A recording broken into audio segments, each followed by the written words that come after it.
Hello and welcome to Side Hustle, the show that highlights student entrepreneurs who are striving to strike a balance between their schoolwork and their business.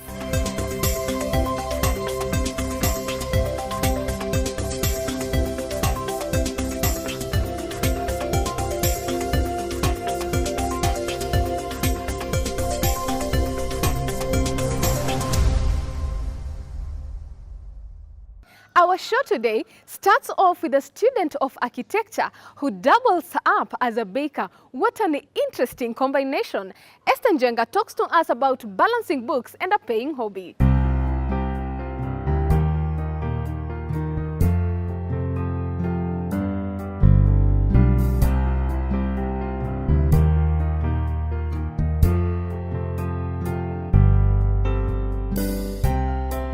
Esther Njenga, a fourth-year student of architecture at the Technical University of Kenya, has had passion for baking since she was a little girl. And true to her passion, she started baking in 2014 during her first year of college. Since I was a kid, I always used to say I will be a baker. And well, everybody used to laugh because they didn't think I was serious. Okay. So I've always had a passion since I was young. And I'd use my mom's recipe books from the house. I'd try and make things. Of course, most of them wouldn't work out. But with time, I got to learn how to polish my recipes. And I went adopting others. I also went to baking school for a very short time. And then I just started off baking for my friends, selling to them and family. Yeah, and here I am. Okay, so having started just by using her mother's recipes, she went ahead to join a baking school, and now baking has transitioned from a hobby to a business. Oh my goodness, at the beginning it was tough because I was still teaching myself how to do a number of the things. And well, school is also very demanding. In fact, during the semester, I have my sister help me out with a couple of the things. And then I also pray that most of the orders come during the weekend, because then I would have the time to bake. But during the week, it used to be tricky. So what would happen is that I'd come from school, like at around 6 or 7 p.m. And then I check if I have any orders for the day. And hopefully I'll have bought all the ingredients that I need. Then when I get to the house, I do my cakes very quickly and then resume back to schoolwork, mostly through the night.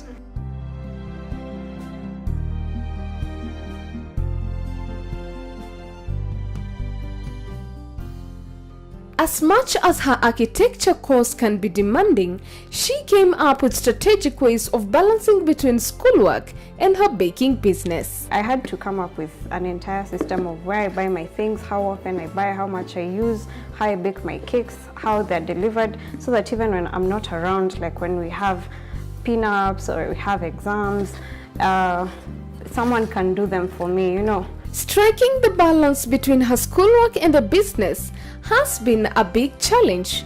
Just how does she do it? First, obviously, is the striking that even balance between school and business, because after a while you'll realize that your business will peak and the orders keep increasing. And my second greatest challenge was capital, which is, I guess, every entrepreneur's biggest problem. Starting a business with little capital was also a problem, but she was determined. Coming up with the capital was quite a difficult task. In fact, it took me a while because I'm a student, so I am not employed. I do not have any income, and I had to rely on my savings. I really used to save a lot. So I baked at home for a while, for 3 years, before I was able to set up my own bakery. And I used to save all that money. Every single penny you save, and then obviously you borrow here and there from family. Yeah. Go and smile nicely at your mom. You tell her, Mom, I need an oven, I need to put up cabinets and shelves and buy utensils, and there I started. So it was quite difficult, but we were able to bring everything together, and here we are. For Esther, perseverance and good record keeping got her business to finally start paying off. The first 3 months of business are always the trickiest. So you have to make sure you write down every single transaction that you do. You go to the shop, you buy this, you write it down. You spend money on paying electricity, rent, what, you have to write it down so that at the end of the month you have a clear record and you're able to see how much you're making. Esther believes doing some research well before venturing into a business. But what advice does she have for other youth? I would advise them first to do a lot of research, establish their idea, and then try and create a sample product. Once you have your idea, try and create a sample. Like for my cakes, the only reason why people here and there agreed to finance me is because they had seen my work, they had tasted my cakes, and they saw that I actually had a passion for it because I did it for 3 years.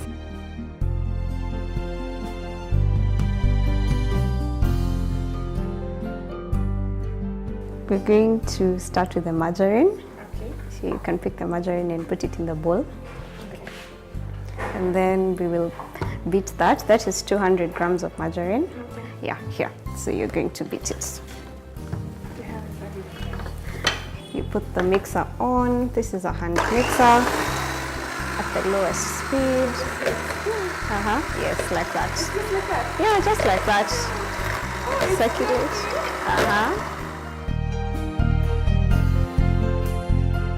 And then we're going to put the sugar next. So I just mix it in? Yes. You put the hand mixer down like that, and then you put the sugar. Entire. Yes, the entire amount. Yes. So this is the sugar butter method, and you should always have a kitchen towel for the purpose of spills like this ones. And then now we're going to proceed into mixing that. So mix again? Yes. Put it on at the lowest speed.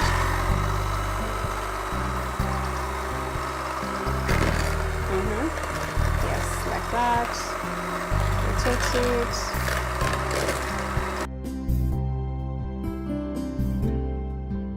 Yes, there. And then next will be the eggs.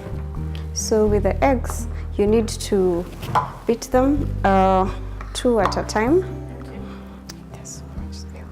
Okay, here. So you'll beat the eggs. Sorry. Can we wipe this? We can wipe this so that we use it for the eggs. So you beat an egg. You beat it into that. Just crack the egg and... Okay, like from here? Yes, from there. Okay. It's just that easy. A spoon. You can just crack it from the edge. And the second one, and you do them separately so that you make sure that there's none that is spoiled, and then you put that into the mixing bowl. Okay, so I put them. Yes, put them there. Still, yes, you can mix. So I'm supposed to mix. Yes, you mix it. There, and then we'll continue with. Bring the same bowl that you used. Pick another 2 eggs.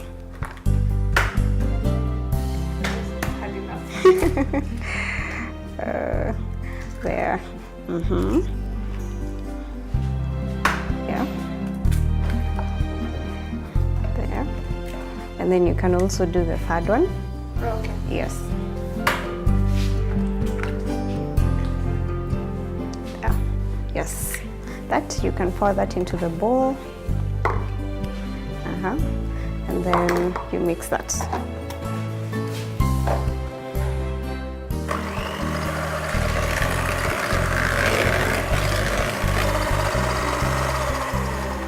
So you always have to make sure that the edges of the bowl don't have anything stuck on them. Everything goes into the mixture. This is what we call batter, B-A-T-T-E-R. So you can mix that again. Yeah.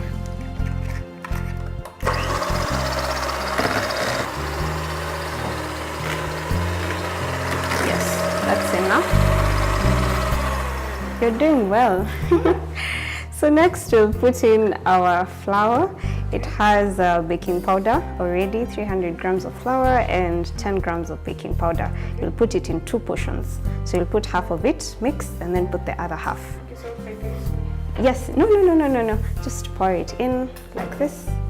Yeah, like that. So you pour in half of it. Pour in half of it. Yes, like that.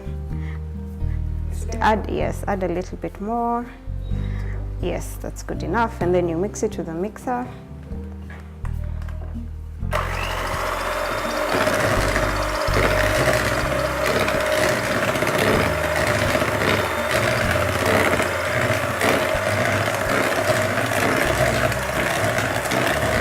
Yeah, like that.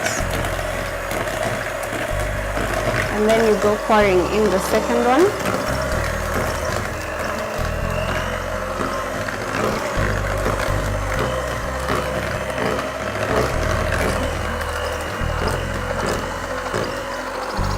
Just continue. Proceed.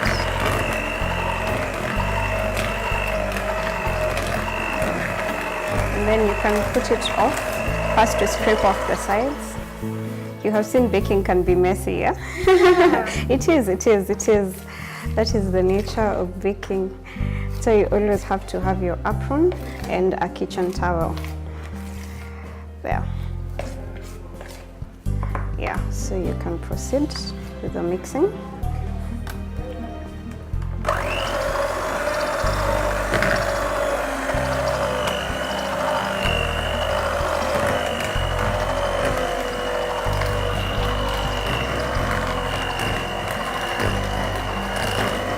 Yeah, that's good enough. You can put it off. So because this is a lemon cake, we are going to add some lemon. This is the lemon that we have grated. So you just put it in, just a little bit of it, not too much. And then you take your lemons and you squeeze them to create the zest. Yeah, like that. So since we had grated 2 lemons, we're going to squeeze in two lemons.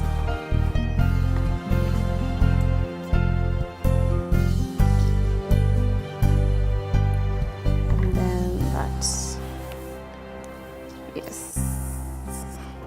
Okay, so you can always add some lemon essence, and the use of the essence is to give it the smell and the taste, and it will be all lemony. Yes, there. Okay, now this is the final mix. Yes, so you can put on your mixer, a hand mixer, and proceed.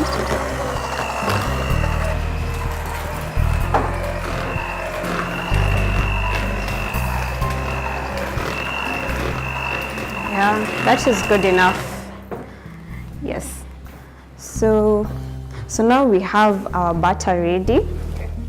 Yeah, we'll just scrape this off from this. So do you now feel confident baking by yourself? Yeah. I've been doing this for 4 years now, okay. Since 2014. Mm-hmm. Yes, and it is my passion. So now we are done mixing our batter. We're going to take the margarine there and grease our tin. So this is a 1 kg baking tin. I should put it here? No. What you do, you take the brush, this brush, you take this brush, you take a little of the margarine, and then you grease the tin like this. Let me show you. So you take a bit of that, like that. So you could do this with your hands, but obviously no one wants to get messy. Yeah, so that's why you always use a brush. So you just do that. Yeah. So I have now greased the bottom. So you could grease the sides. Okay. Yeah. So you brush onto the margarine and then you grease the tin. So this will help the cake not stick. We don't want our cake sticking, we want a neat cake. Yes, all round.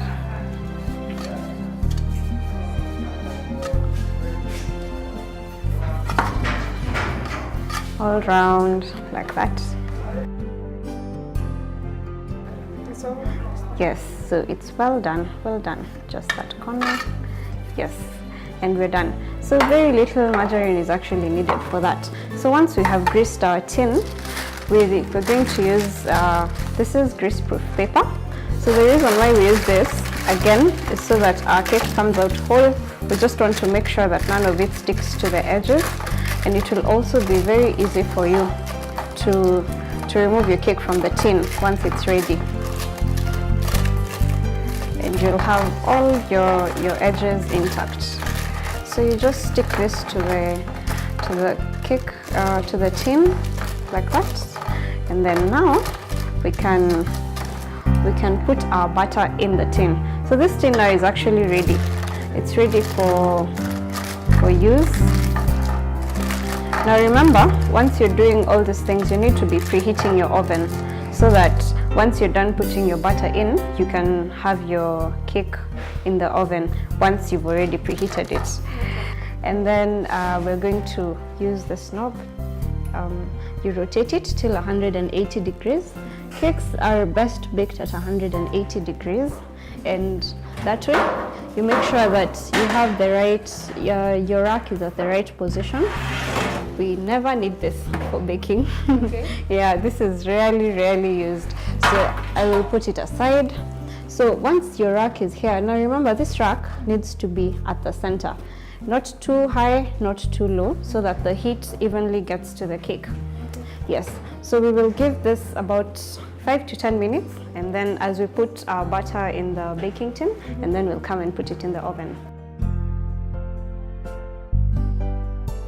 That is the beauty about business. You have to struggle at the beginning, but then with time, you get to break even, and then you get to now enjoy the profits much later. So, well, it obviously takes a while, but eventually you'll start reaping the benefits. So you have to be patient, you have to persevere, and you have to keep your accounts very well, because once you're not able to know what money goes where, you end up mixing everything and maybe eating all of it. You might not have those profits.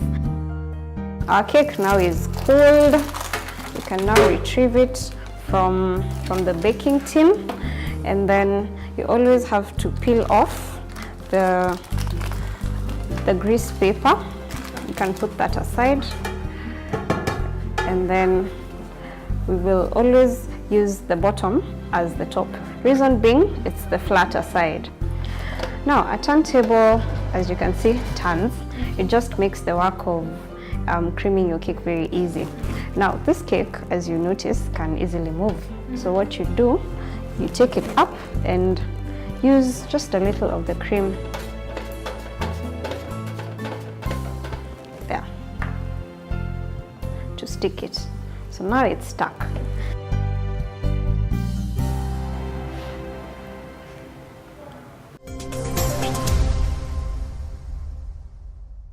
Did you know the Natamani Nikuone hitmaker Laura Karwira is a full-time student studying nutrition? Nisijione mkamilifu kwa nguvu zangu, nitaweza peke yangu, nisiamini hekima yangu.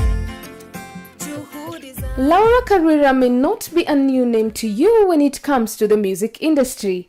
A nutrition student at the Kenyatta University who took her musical gift to the masses by singing her heart out. She tells us how she gets to juggle her schoolwork and her music. For me, music is a passion, because I think one of the things that inspires what we do with our lives is the gifts that God has given us. And so that for me has been a gift since I was a child. And it came to a point when I was in high school when I realized that it's something I'd actually want to pursue further. And for me, it also came as a calling. Music for her is not just a passion, but also a gift from God and a calling. So it was something that I needed to do to achieve my life's purpose. So, but when it comes to the choice that I made, when it comes to the course that I'm studying in school, it is also another interest of mine. I believe in making the best of the life that you have, and the interests that you have and the passions that you have. She believes in making the best of the life, interests and passion that one has, and not being a jack of all trades and a master of none.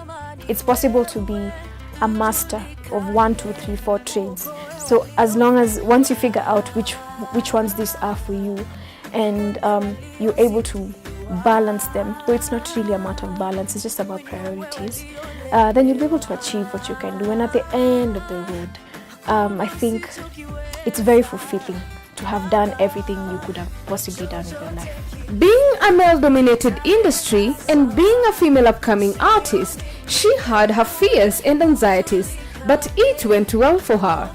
I'm female and I was pretty young. So of course I had my fears, I had my anxieties, but thankfully it went well for me. But it's true to say that it's a male-dominated industry. It seems to kind of work, I don't want to say it works easier, because it's not like it works easy for anyone.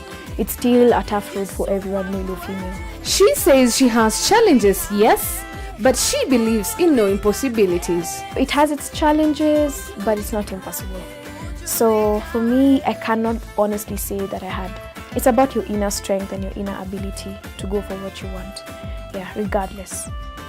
For Laura, the support she receives from her family is very important in her musical career. I want to honestly say that I owe it to the support that I receive from my family.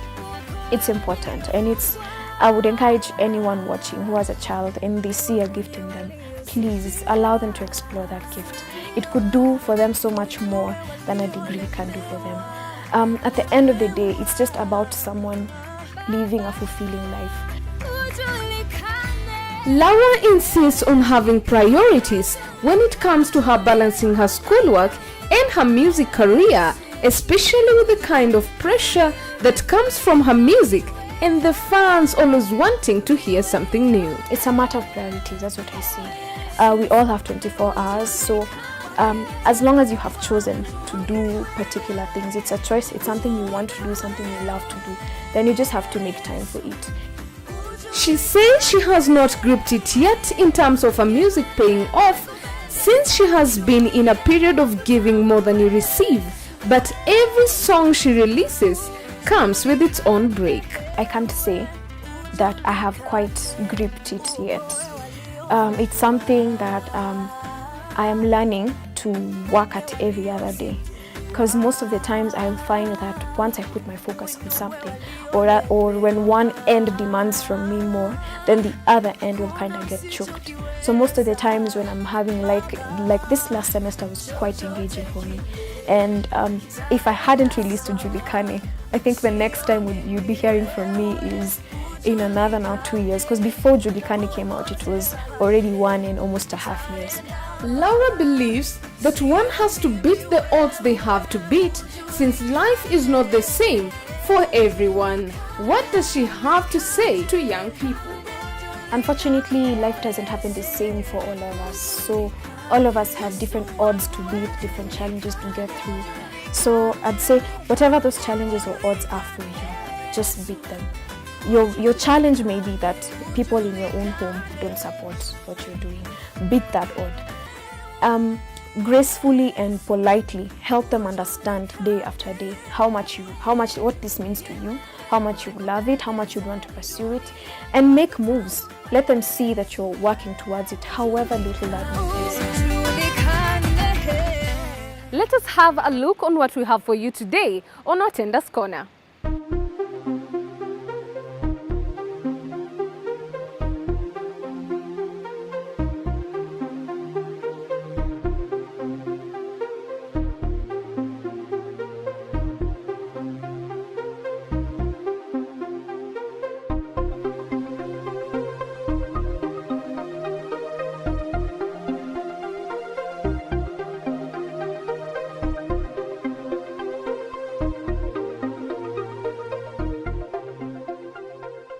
That is all we had for you today, but be sure to catch us again next week only on Fanaka TV, because we are strictly business. I am Masi Wairire.